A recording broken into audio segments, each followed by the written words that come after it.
සුබ දවසක් ඔයාලට.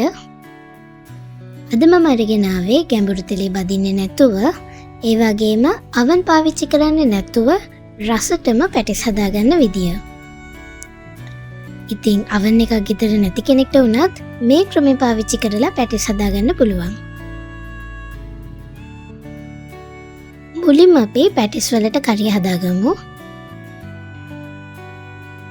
පෑන් එකට තෙල් දාලා තෙල් රත් වීගෙන එද්දී තලාගත්තු ඉඟුරු සුදු ලුණු දාලා තප්පර 30ක් විතර බැදගන්න. දැන් මේකට පොඩියට කපාගත්ත කරපිංචා අමු මිරිස් දාලා මිශ්‍ර කරගෙන පොඩියට කපාගත්ත ලුණු එකතු කරගන්න ඕන. ලුණු ටික විනාඩි 2-3ක් තෙම්පරාදු වුණාට පස්සේ මේකට කහ කුඩු, මිරිස් කුඩු, ලුණු, කෑලි මිරිස් සහ ගම් මිරිස් එකතු කරලා මිශ්‍ර කරගන්න.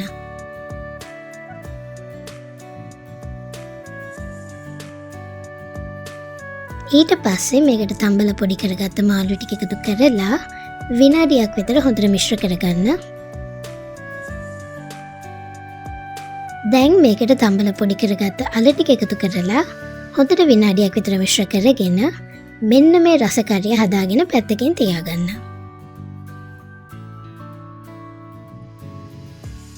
දැන් අපි පැටිස් වලට පිටි මිශ්‍රණය හදාගමු. මේකට මම පාන් පිටි ග්‍රෑම් 300ක් අරගත්තා. දැන් මේකට ලුණු එකතු කරලා පිටි එක්ක හොඳට මිශ්‍ර කරගන්න ඕන.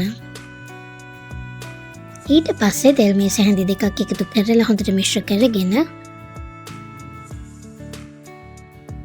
වතුර ටික ටික එකතු කරලා ඇලෙන්නේ නැති ටිකක් හයිය ඩෝ එකක් හදාගන්න. මේ ඩෝ එක හදන්න මට වතුර මිලිලීටර් 125ක් විතර ඕන වුණා. දැන් මේ ඩෝ එක විනාඩි 10ක් විතර පැත්තකින් තියාගන්න. විනාඩි 10කට පස්සේ මේ ඩෝ එක ටිකක් සොෆ්ට් වෙලා තියෙන්නේ. දැන් අපි මේකෙන් පොඩි පොඩි බෝල හදාගෙන ඊට පස්සේ මේ විදියට තුනී කරන්න හදන බෝඩ් එක උඩට පිටි ටිකක් ඉහගෙන රෝලින් පින් එකකින් තුනී කරගන්න ඕන.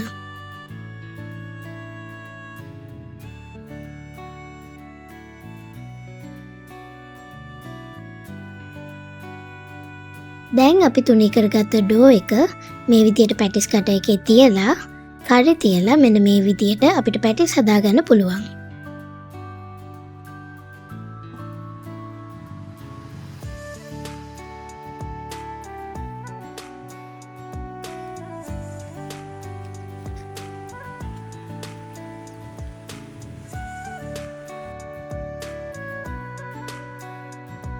දැන් අපි හට්ටිය ලෑස්ති කරගමු. මේකට මෙන්න මේ විදියට පරණ හට්ටියක් අරගෙන ඒක ඇතුළට මෙන්න මේ වගේ වයර් මෙෂ් එකක් තියාගෙන පියනෙන් වහලා විනාඩි 5ක් විතර මද ගින්දරේ රත් කරගන්න. මම මේ වගේ ට්‍රේ එකකට තෙල් කොලයක් තියලා ලෑස්ති කරගත්තා.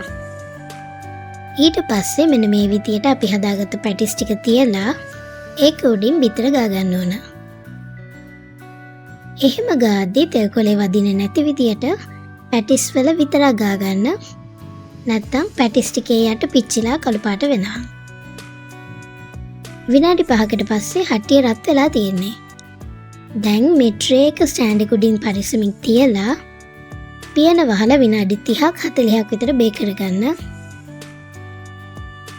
විනාඩි 35කට පස්සේ මෙන්න මේ විදියට ලස්සන පාටට බේක් වුණ පැටිස් අපිට හදාගන්න පුළුවන්. මේ පිටි මිශ්‍රණයෙන් අපිට පැටිස් 17ක් 18ක් විතර හදාගන්න පුළුවන්. මෙන්න මේ විදියට තමයි oven එක පාවිච්චි නොකර පැටිස් බේක් කරගන්නේ. ඔයාලත් මේ විදියට හදලා කාලා බලලා රස කොහොමද කියලා කමෙන්ට් කරන්න.